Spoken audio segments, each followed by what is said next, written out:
Okay, well, we're back. And it's the final day of school. I don't know what the heck's gonna happen. This is exciting. I haven't recorded for probably 3 weeks because the last recording session I did took quite a bit of time, and then I had a lot of episodes from it because I recorded for like an hour and 45 minutes. So now we're finally back. We just woke up in Colonel Sanders' apartment, and now we gotta figure out what's going on. Oh, oh no. We have to skip so freaking much. This is from forever ago. We went so freaking far. We have to fight the spork monster again. I am so mad right now. Merry Christmas to the ground. Okay, this I do kind of want to do. Because I think this would be hilarious to be like, this is your big moment. At the same time, I don't want to have to backtrack through all this crap. This is your moment. Whoa, whoa, whoa. This isn't that kind of game. Not that we blame you for trying. But still.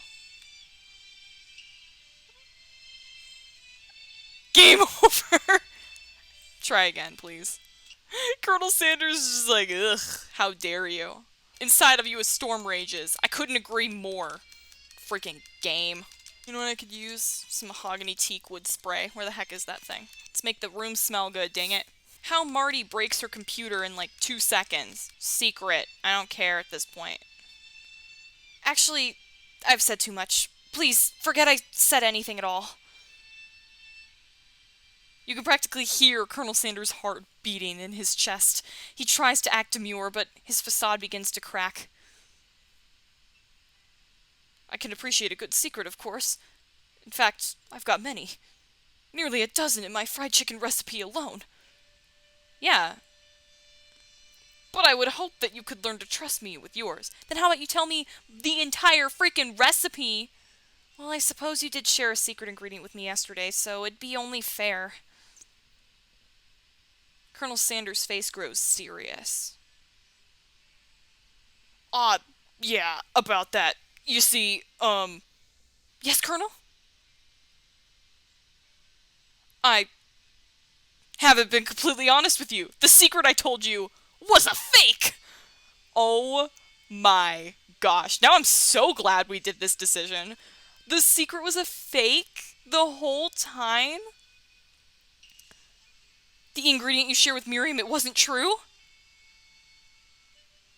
You're angry with Colonel... I said angry. Angry! You're angry with Colonel Sanders for lying, but the fact that you revealed his secret shows that he was probably right to do so. You mean it wasn't one of the real 11 secret herbs and spices? You see, we had only just met, and I wanted to make sure you were trustworthy and capable of keeping my most important secret. To me, my recipes are priceless. Well, I have something to confess. The secret ingredient you told me, I shared it with Miriam, my bestie. Unfortunately, I already knew this. I was very disappointed, but now that you've come clean, we can start building our relationship as fellow chefs again. Wow, this is a really good turn. I promise to be honest from here on out, I really do. This is really good. Like, yeah, admit when you're wrong and move on.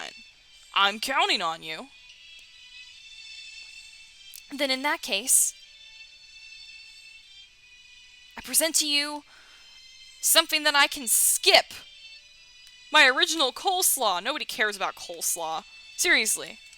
I mean, I like coleslaw without anything on it. Now, this will actually work out pretty well, because before we were coming clean with him, so we might as well just come clean with it. I forgot to take it off. Fess up and tell the truth. We told the truth before. It was fine. We tell the truth. You confess. I think I've developed feelings for you. That's not at all what we were doing. We were snooping around in your closet.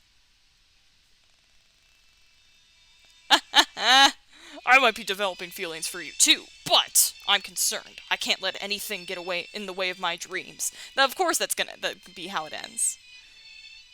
Overwhelmed, you take off his jacket and run for the door. That would be me. But the thought of leaving Colonel in the midst of such an emotional breakthrough gives you pause. You stop yourself.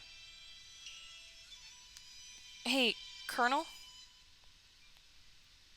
Yes, Marty? I honestly think this may be the beginning of something wonderful. Oh, so it just, like, goes. I think you're right. We should take things slow. Talk late into the night, drift off into a slumber, blah, blah, blah, blah, blah. Final exams. Dream! Oh, dream sequence. I believe you can get me through the night.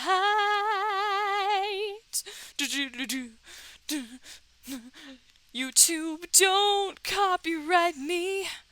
I believe you can get me through the night. My favorite is we're waking up, but these guys are still flying through the house as chicken. Like, you wake up, you're like, whoa, this is a pretty weird daydream, fever dream. Isn't that cool? You awake to a beautiful morning in Colonel Sanders' hideaway. Except nobody really cares.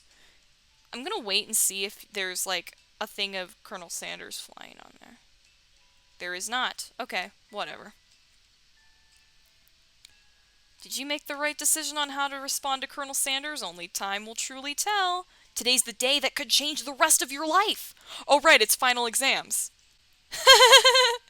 This makes me feel a little bit like real life right now. Right now I'm recording, and classes are tomorrow. And I'm prepared, but I am definitely recording on, like, a Sunday night before class. Your thoughts are interrupted when Colonel Sanders emerges into the room, shirtless. Oh, how scandalous. No. He's holding a gorgeously plated breakfast, and your mouth waters at the sight of it. Is it as good as the pioneer woman's breakfast? Here's a simple breakfast I just whipped up. Don't mind me. It's meticulous. It's also chicken and biscuits. Can't say that I would eat that for breakfast. You taste Colonel Sanders' food and it takes you on a journey. When you return, he's waiting to ask you an important question. Will you marry me? So, would you say that we're the perfect match? I mean, how presumptuous.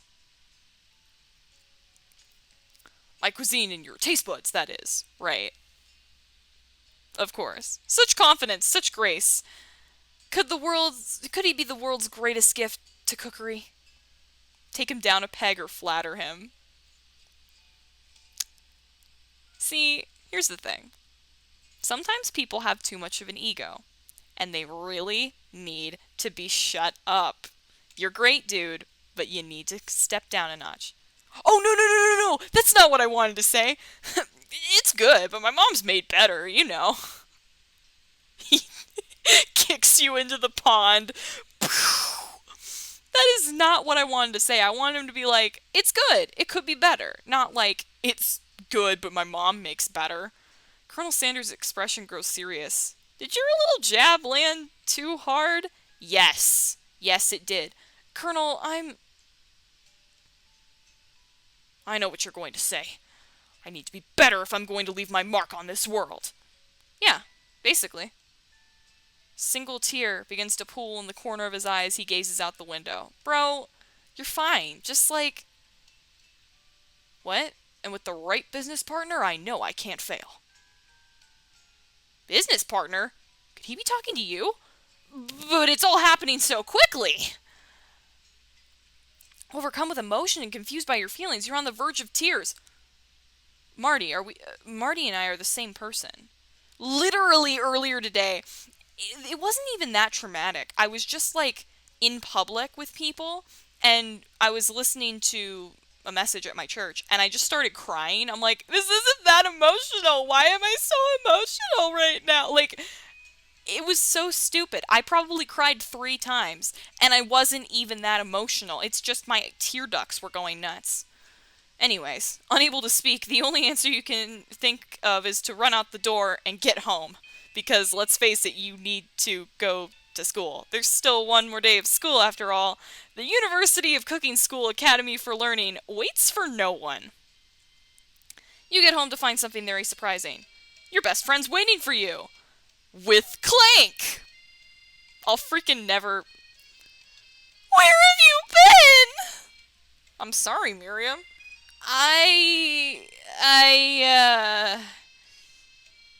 Because I had one heck of a night!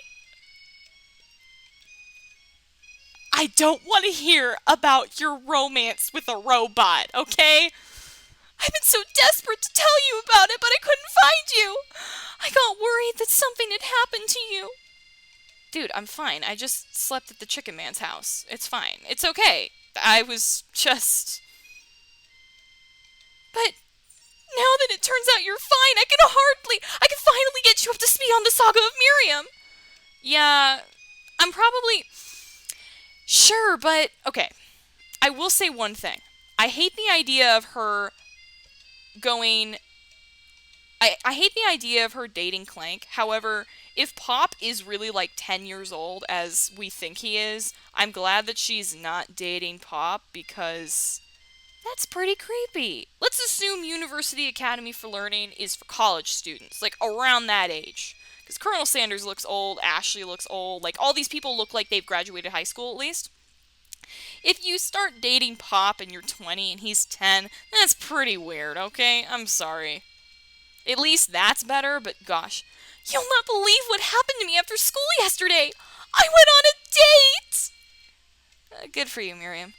I think I can believe that. Since I've been partnered up with Clank, he asked me to go out with him.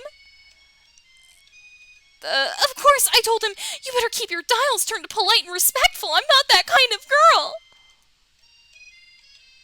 But he was just interested in spending some one-on-one time together and getting to know me. So I said, yeah, sure. I can get to know the little metallic guy. Long story short, he took me skydiving with his friends, but things quickly spiraled out of control. Skydiving? What? Did she just say skydiving as if that's a typical first date to go on with a talking pressure cooker? Thank you. And now I'm not really sure where we stand. Miriam, you're never gonna get married, no offense. You don't give Miriam time to tell the whole story, however. Bottling up the details of your own night is just too much to bear. Okay, I'm trying to picture this date for Miriam. Miriam is, of course, dating a robot. They're hanging out. I'm assuming that Mr. Pressure Cooker has a bunch of friends, and they're just like, let's go skydiving. That's so weird. And I went on a date too. Back to Colonel Sanders' house where I spent the night with him. You what?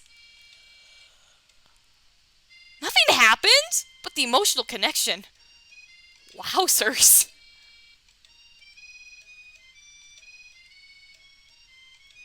Whoa! Oh, this is getting real. So the only thing we can pick is Miriam tells you to move on from this whole Colonel Sanders obsession and focus on school.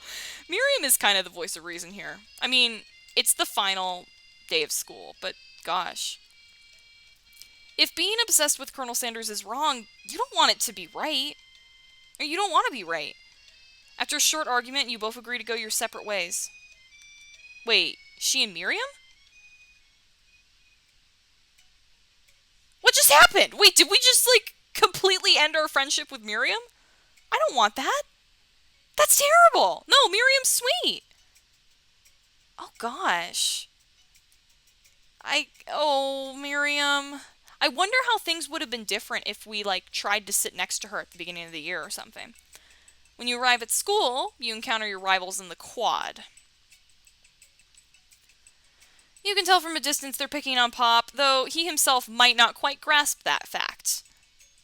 Yeah, because, you know, he's Pop. What's a swirly? It sounds delicious.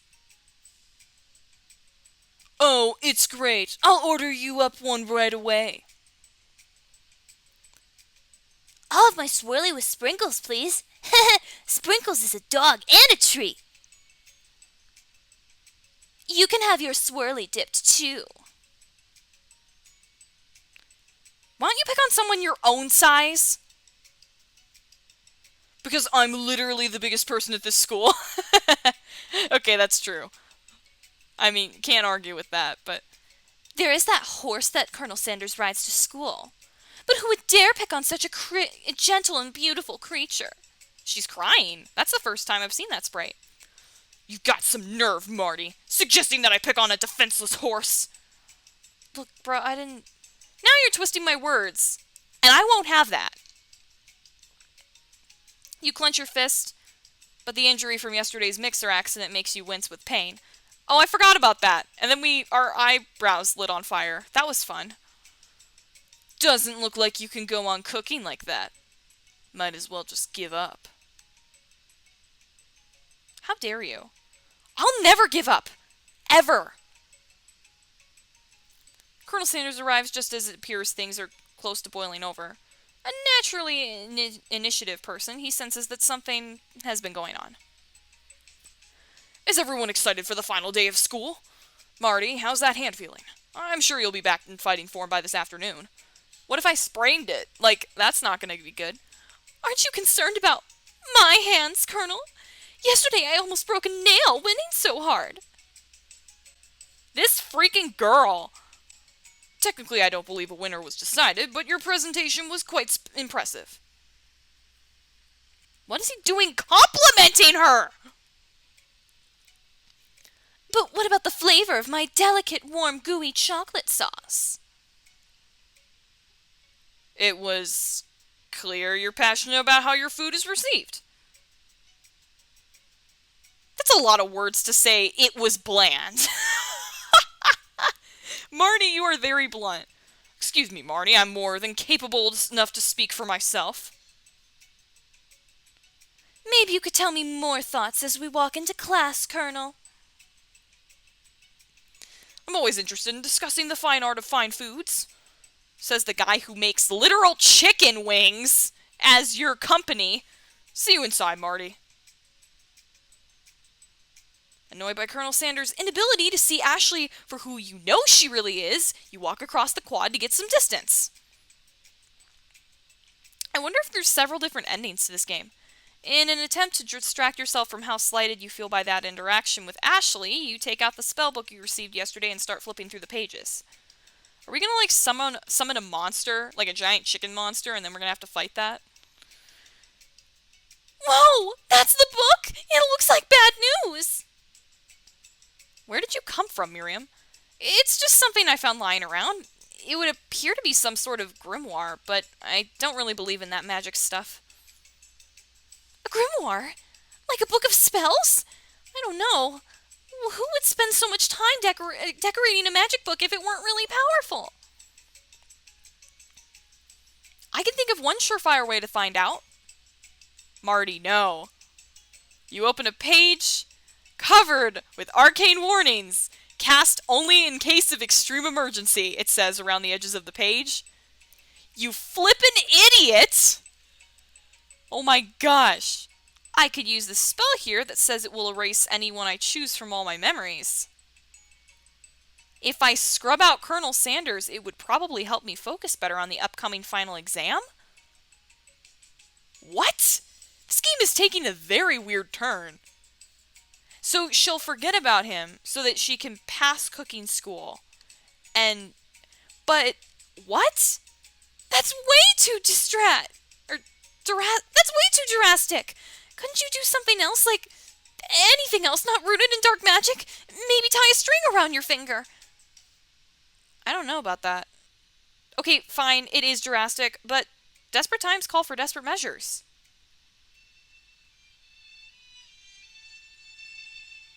Why? Why are we doing this?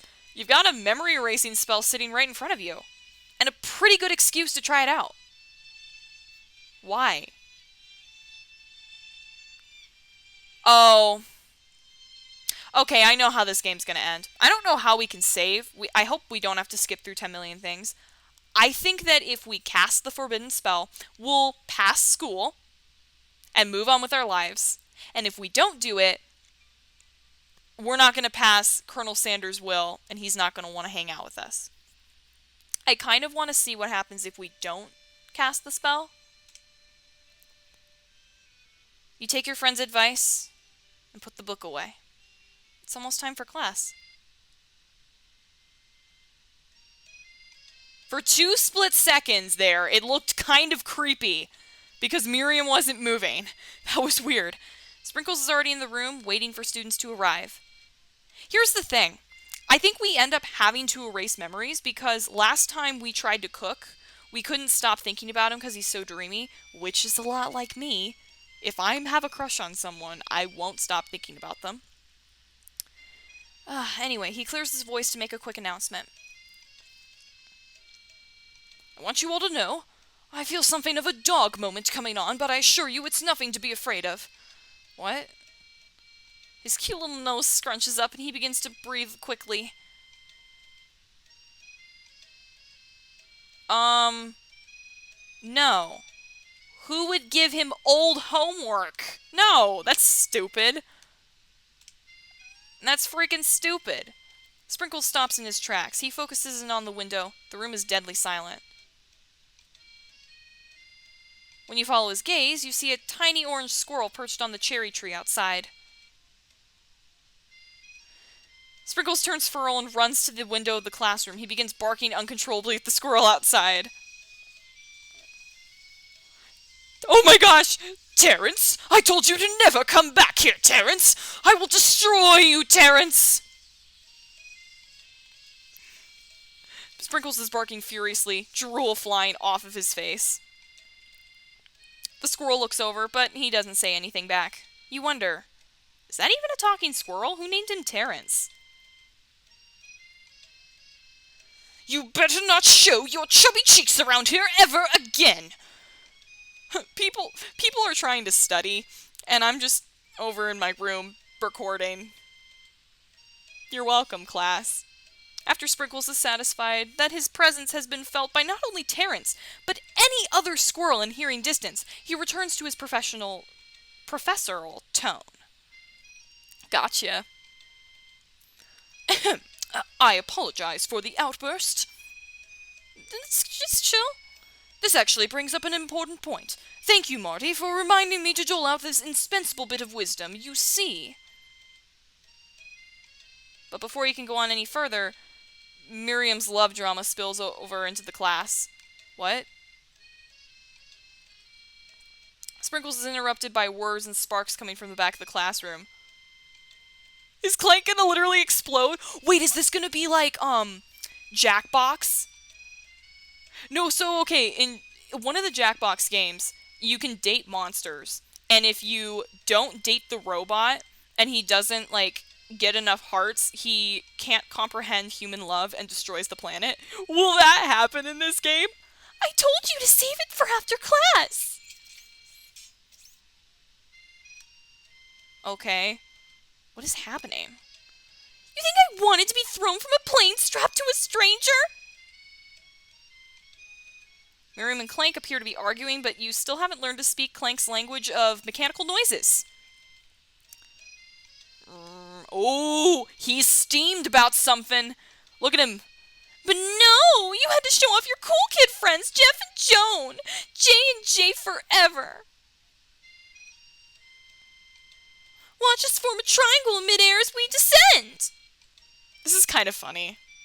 Triangles are the strongest shape, don't you know? Bzz, bzz. Yeah, well, that doesn't make it a great date!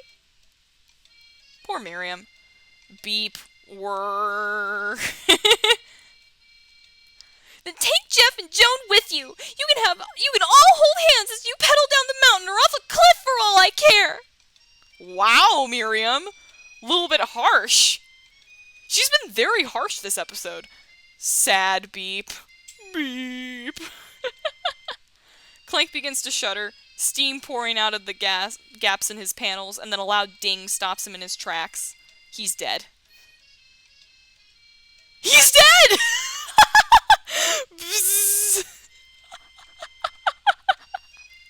No amount of seasoning is gonna make me want to eat that, Clank!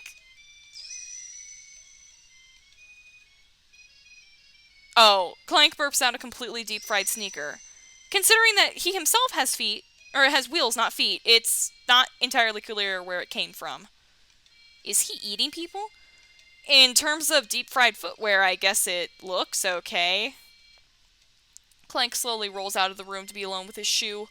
Everyone tries to pretend like they didn't see that entire thing go down. Nothing like a loud public breakup to cast a pall over the final day of school.